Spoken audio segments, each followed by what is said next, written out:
Hi, well this is definitely my last fishing trip of 2021, as today is New Year's Eve. I wanted to get out, but I prefer the rivers in winter. I'm not that keen on fishing lakes, but we were in Huntingdon yesterday and the Ouse was right up to the top of its bank, the colour of mud, and we've had more rain overnight. And I know some anglers like these flood conditions, but I'm not one of them, I'm afraid. Excuse me. Sorry about that. Yeah, I'm not one of them, I'm afraid. And I wanted to get out because after the early rain this morning, they forecast a nice bright day, albeit very, very windy. So rather than driving half an hour, which is the minimum drive for me to get to the rivers, I've come over my local commercial lake and Field's End, which is featured on earlier videos. Now, I've never done very well here in the winter, to be honest, so I'm not expecting great things. And I usually fish the other side, but that's fishing into the face of this south-southwesterly wind, which is gusting up to 30 miles an hour today. So I've taken an easier option and I'm fishing on the opposite, on the bank with the wind behind me. I've fed in some small bread pellets both sides of the reeds, and we'll see how we get on. I've only bought bread because I didn't really prepare for this, so I just went and bought a loaf of bread yesterday. And yeah, as I say, not overly hopeful. I'm starting off float fishing, seeing if we can attract some roach, and let's see if the last day of 2021 can be kind to me. Anyway, let's get fishing, as they say. Okay, I'm all set up. I've plumbed the depth. I put out some very, very small rolled up bread pellets on both sides of these reeds when I first arrived, and we'll see how we go. I did fish this swim once before, and a long time ago, and it was on a day when I was a lot keener, and I came over in the winter, in the cold winter. Today's not cold, it's incredibly warm for the 31st of December, and it was an extremely cold day, and I came over here. I was the only one here, and the lake was frozen. But as it happened, I don't know if it was the way the wind was blowing, but this little bit here was there was just a bit of clear water, and I caught some roach. So in very adverse conditions I managed to catch some fish in this swim. But whether I do so today, recently in the last couple of years or so, I haven't done too well in the winter at this lake. But I wanted to get out today, and as I explained earlier, I really thought the rivers were not worth the effort. So I'm just using a small bit of bread punch, hoping for roach, perhaps crucian carp if they're still awake, and we'll see how we go, as they say.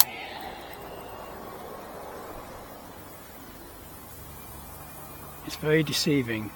I'm sitting down here in a little sort of recess in the bank, and it is very deceiving because, quite frankly, the wind is really gusting. But here I'm not feeling it, which is useful.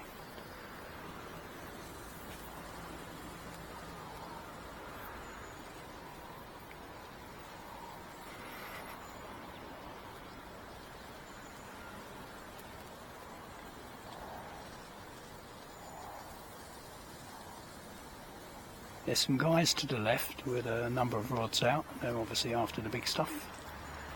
There's one guy to my right in the corner, what I usually call the tree swim. It's a very sheltered little corner swim, which possibly would have been my first choice today, but that was taken. And there's another guy over to the right on the south bank, fishing in the windy spot. I guess he's after carp as well, so and that's it really.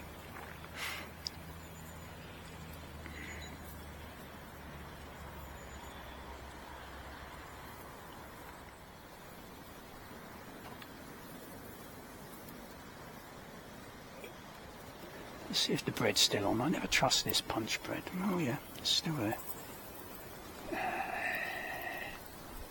Got me careful here, although there's no wind where I'm sitting, it could blow me into the reeds once the float gets out into the more open water.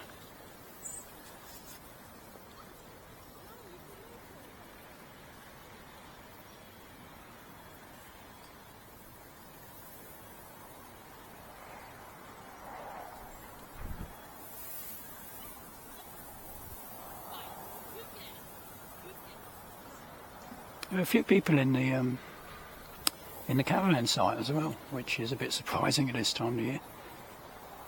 As there's only my car and one van in the visitors car park, I guess at least one or two of these people around the lake are actually staying here.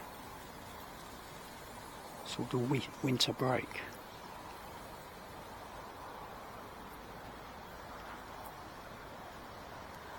Well, no immediate action, folks.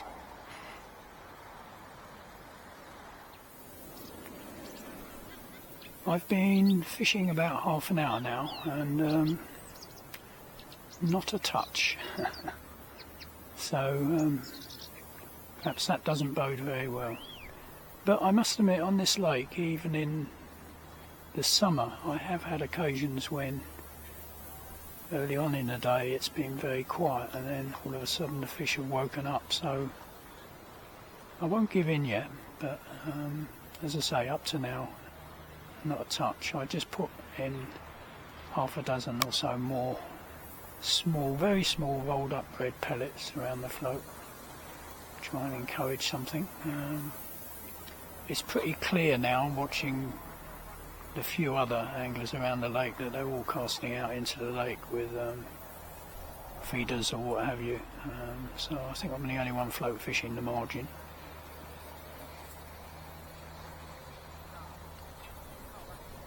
The wind hasn't relented, it's still quite strong, but it's lovely and sheltered here. Just have to be a bit careful casting, because as my rod as I lift my rod up above the shelter of the reeds and that, the wind catches the float, so have to be a little bit careful. But yeah, the forecast is actually for a bright afternoon, so even if I don't catch any fish, some fresh air and quite pleasant surroundings. Haven't seen much in the way of wildlife yet. Keep my eye open.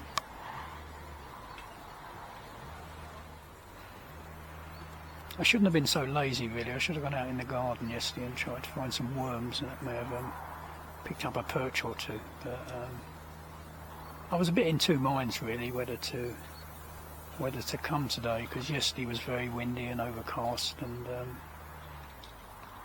this morning when I woke up it was absolutely lashing down with rain again. But by the time I left it had stopped and the sky was clearing, so I thought, okay, give it a try. I must admit, bread has been my most successful bait on this lake over the years, so although I've only got bread, it's always worked here. Along with luncheon meat. Luncheon meat's pretty good as well. There is something quite relaxing about sitting here watching it float, willing it to go under. But I must say that I've not seen the slightest indication of interest, not even a blip. And the wind is really gusting up. It's starting to affect this spot as well, but not in a serious way. The swirling sort of causing a bit of disturbance on the surface, whereas when I started it was sort of nice and still. But yeah, it's not looking too promising, I'm afraid. But I haven't, as I say, there's only about 3 other spots being fished, and I haven't actually seen anybody catch anything. Well, I've been here an hour and a half now, and I've literally just had my first bite. I missed it. It was lightning fast. Probably a small roach. But after an hour and a half of looking at the float and absolutely nothing, oh yeah, that could be a bite as well. It just dipped slightly. perhaps something's starting to happen.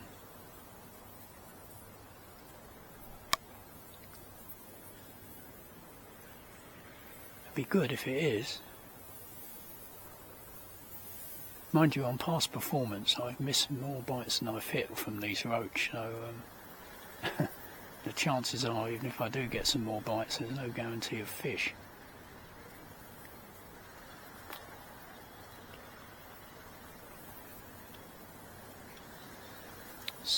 Oh yeah, that just need dipped then. I think it's a sort of roach pole, or pole as they call them now. Sort of fishing really.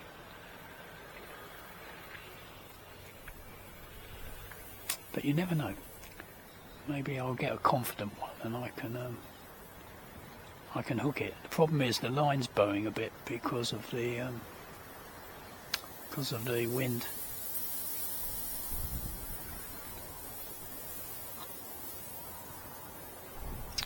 In fact, it's bowing a lot now.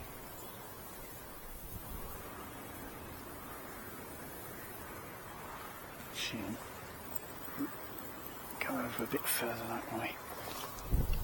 Now, that's more like where I was before.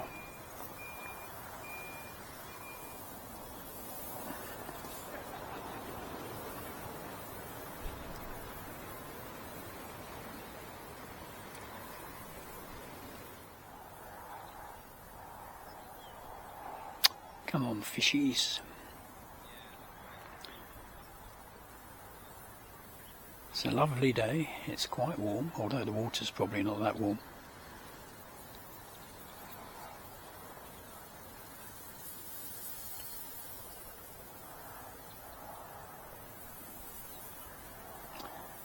Oh well, I put the video on because I thought, having got one bite, I might get another. But life is never that simple, is it?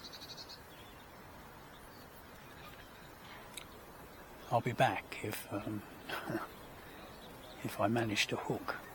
If I manage to get another bite, and if I manage to hook it, and we'll see what we're getting. I've had another couple of dips on the float, which I struck at quite quickly, and probably too quickly. But it's good to see that at least there's a bit of interest down there. I'm not sure it's going to result in anything, because they're certainly not positive sort of float flying away situations, but at least something is showing an interest. As I say, unfortunately it's not predictable. It's not a question of casting and getting a bite, which is easier to deal with. It's sort of casting in and waiting, and then when it does happen, you're sort of mesmerised by the float and you do nothing.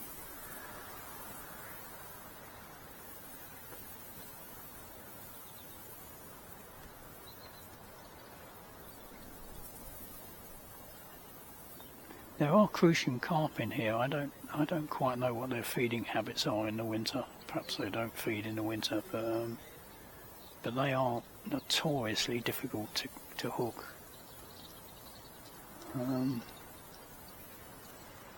But lovely little fish.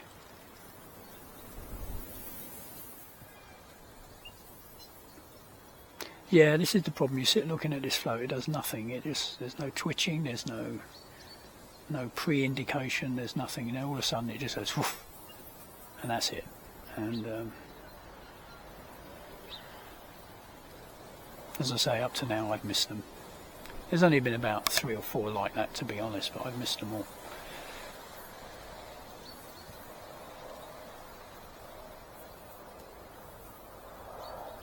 The thing with a float is, I love float fishing, because you sit there and there's always this expectation that at some point the float will slide away. Hopefully with a few ripples just beforehand to warn you that's going to happen. Although when the carp take here on float, they don't give you any ripples. The float just disappears and they're already on their way by the time you tighten. So, but not today, I don't think. I didn't expect carp today, to be honest, in the margins, but I was hoping I may be able to pull out a roach or two, with a faint hope of a crucian carp, but very faint. But it's not happening. It's not happening at all. Ah, there was a little dip then. I don't know if you spotted that. I've actually been laying my rod down because I usually hold it when I'm float fishing, but such long weights that I actually laid it on the deck. I'm wondering if these dips may be just line bites. Mind you, something must be causing the line bites, I assume. But it just did dip a little bit then.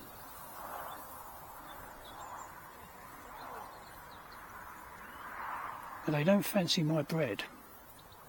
I fed a bit to a robin a few minutes ago. He was quite happy to have my bread.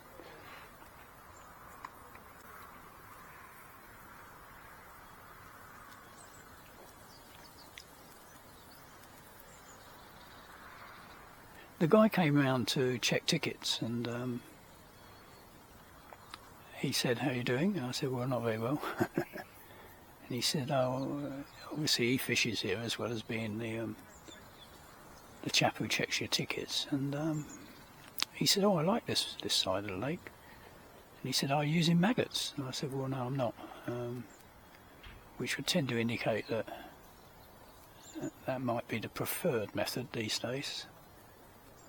As I say, in the past I always used bread flake, and it worked very well, but I suppose now this lake is fished a lot more, and I guess people who are fishing the margins probably do buy maggots. Perhaps maggots have become much more of the go-to bait. Unfortunately, in our town we did used to have a little pet shop, and the guy in there was a fisherman, which was useful because he used to stock maggots and worms, in fact, which was really useful, but he sold up, and like many towns, the pet shop's now closed completely. So that was my source of maggots. Now I have to plan in advance. I probably would need to go the day before, drive to the tackle shop, get some maggots ready for the next day. But this was all a bit last minute, so that didn't happen. I'm just stretching my legs a bit. I thought while I was standing up here, give you a much better view of the swim. As I say, it's a nice little spot really, and the next swim is on the other side of all these bushes and that, which is a good 10-15 metres away. And in that direction it's probably as much again. So, in fact, those trees you could see that were sort of big bushes really rather than trees, but that's what I call the tree corner. There's a little secluded spot down there, but there's a guy in there. So yeah, and over there is the south bank, which is very popular with carp anglers. You can see a guy over there. And in the summer you'll often find all the pitches over there occupied, and they all tend to cast to the island. There seems to be a hot spot, but I haven't seen him get anything today. So and the white house over there is the owner's house. So yeah.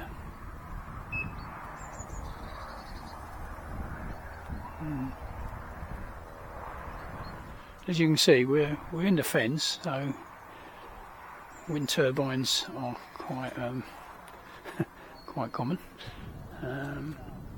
and these fields over here are mainly for touring caravans, and there are not so many here at the moment. You can see it's a pretty flat area, all fens, and that hut there is where you pay in the winter when the shop isn't open. You just go in and you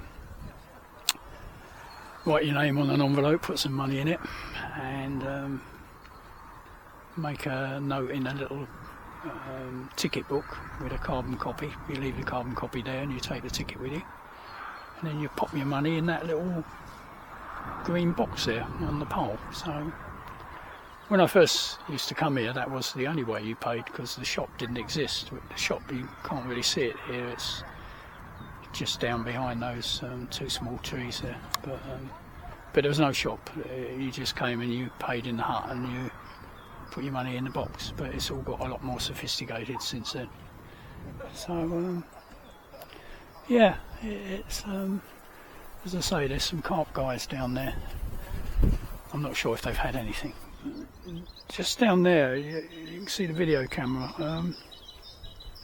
I treated myself recently to that tripod. It was only £18 something, and I got it from Amazon because I was using a bank stick with an adapter on the top for the camera, but in some of the strong wind it really wasn't working. So as I say, that's only £18, and it's got fully adjustable, and it's also got a quick release, so you can take the camcorder off quickly and put it back on. You know, you don't have to fart around screwing things in or anything. But the important thing for me is the legs. They've got clamp adjusters, so the legs slide. You open the clamp and you can slide the leg to any length you like, which gives you sort of fully variable adjustment. Some tripods have these click-in adjusters where you can only adjust each section of the leg to the next click, and that doesn't really work when you're on fishing banks, because basically you need to be able to adjust each leg individually to compensate for the uneven bank. I mean, so it's not too bad here on these steps. You can see my fairly minimal tackle that I bring with me. There's a small barber bag there, the brown bag, which is got most everything in really. There's an unhooking mat underneath, and in the weigh bag there I carry my net, I carry the unhooking mat, the bait, and a few odds and sods. So I put the tripod in there when it's folded down, and yeah, so that's it really. Don't take a lot. Anyway, enough natter. I'll stretch my legs a bit, I'll get back to the fishing. I just missed another bite. It went well under, but I was nowhere near making contact. So I've put on a couple of artificial casters, which I'd forgotten that I had in the bag. I had a little pot of them. So although I haven't got any maggots, maybe this will work.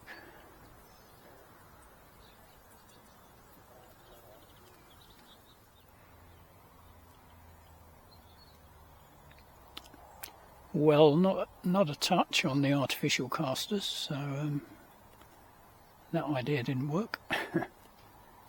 I've fed in a few more small bread pellets. I've gone back on bread because I was getting the occasional bite on bread. But unless I get a bite that's a bit more positive, I'm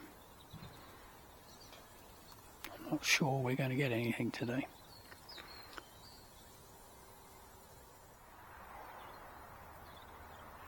Perhaps I'll move the shot up the line a bit. Perhaps they're feeling the dropper shot as they pick the bait up. Yeah, when I pull this one in, I'll move the shot up the line a bit. So I'll take them a bit. Well, two things will happen. One, the bait will drop a bit slower towards the end. And two, hopefully they won't feel the shot when they take the bait, because that may be what's putting them off. It's just coming up to 2:30, and I haven't had anything that you could really call a bite for the last 25 minutes. I had a couple of what looked like indications. The float seemed to pull a bit, but really nothing to strike on. So I don't know what's down there, and the bites I have had have been impossible to hit. So I think today is going to be another blank, I'm afraid. But I've enjoyed being here. It's been quite peaceful sitting here, and pleasant day for the 31st of December. Not too cold. Just no fish. Well, it's no luck, I'm afraid. I pulled the shot up the line to, because I think before I did that, I think the bottom shot was probably on the bottom, and I was worried the fish were feeling that as they tried to take the bait. So I've pulled it up the line, but the effect of doing that is that the float now drifts, even though I think the bait's probably on the bottom, but the float drifts, and I keep getting these little knocks and little pulls that float, almost as something's trying to pull the bait off the hook. But I can't believe they're significant fish. Either that or they're very, very cautious. Anyway, it's gone 2:30. It's coming up towards 2:45, and I think it's time to call it a day. So I've quite enjoyed being here, but obviously no fish to show you. Sorry about that. That's 2 blanks in a row, but that's the way it goes, especially in winter. Well, another blank, I'm afraid, but I enjoyed being here for a few hours. I always like doing a bit of float fishing, because you've always got that hope that the float's going to dip away and there's going to be something special on the end, but not today. In fact, the only dipping it did was so minor that it was impossible to connect with anything, quite frankly. I don't know if they were small fish or very cautious fish or what. Spoke to a guy who was fishing the next swim along, and he had the same problem. He was on corn and he was getting dips and not being able to connect, so it's not just me. Anyway, yeah, so that's the last trip, definitely, for 2020. Sorry, 2020, no, 2021. That's the last trip for 2021, and tomorrow is 2022. So hope you enjoyed watching it, even if we didn't catch any fish. Again, gave you a little bit of look around the lake, perhaps of interest to some people. And hope to be back in the new year, obviously, although they are forecasting quite a cold snap coming along, so I'm not sure how that's going to pan out. But perhaps the rivers will drop off a bit. If we have a cold period, there won't be as much rain. So yeah, we'll see how it goes, and obviously when I go out again I'll film what I'm doing and put it up on the channel. But as usual, it's thanks for watching, for those of you who got this far, and goodbye for now. Have a good year, have a good new year. I think it's got to be better than this year. The last year and the year before that haven't been very bright, really, for most people, and I've had enough of my own problems this year. So yeah, let's hope next year's a lot better, and see you when I'm out next time. And for now, it's goodbye for now, and cheers.